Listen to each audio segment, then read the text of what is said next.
Welcome to another 3-Minute Thursday. By the end of this video, you will know everything about finding and identifying the red-winged blackbird. We'll cover range, field marks, similar species, and more. So get ready because I'm starting right now. So the red-winged blackbird is a medium-sized blackbird that is generally a pretty glossy black, and then the males also have this bright red and yellow patch on their shoulder, which is what they get their name from. Females are a little bit duller, but still pretty distinctive. They got this white eyebrow here and then some streaking on their underside. The red-winged blackbird has a pretty long and thin bill compared to some blackbirds like the brown-headed cowbird, and then a medium-sized tail. As far as range goes, these birds are very common across the whole country. Up north, they might only be found there in the breeding season, but then for the rest of the country, they're going to be found there year-round. As far as habitat goes, they're always found in generally wet areas, such as wet meadows, along roadsides, or shorelines.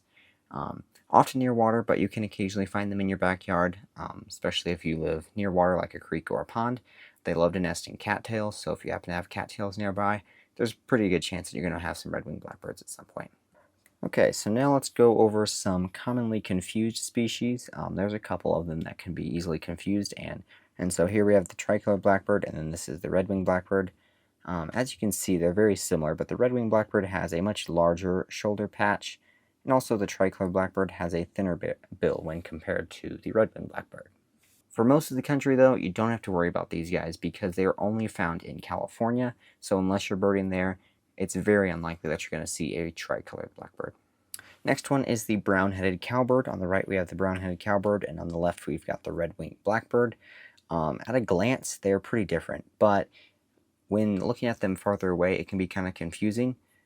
So a good way to separate them when you can't quite see color is by their bill. The red-winged blackbird's bill is thinner when compared to the stockier bill of the brown-headed cowbird. Cowbirds are also smaller than red-winged blackbirds and often found in different habitat. The female brown-headed cowbird is an even brown color, so to separate that from the female red-winged blackbird, go and look for those streaks on the side of the female red-winged blackbird.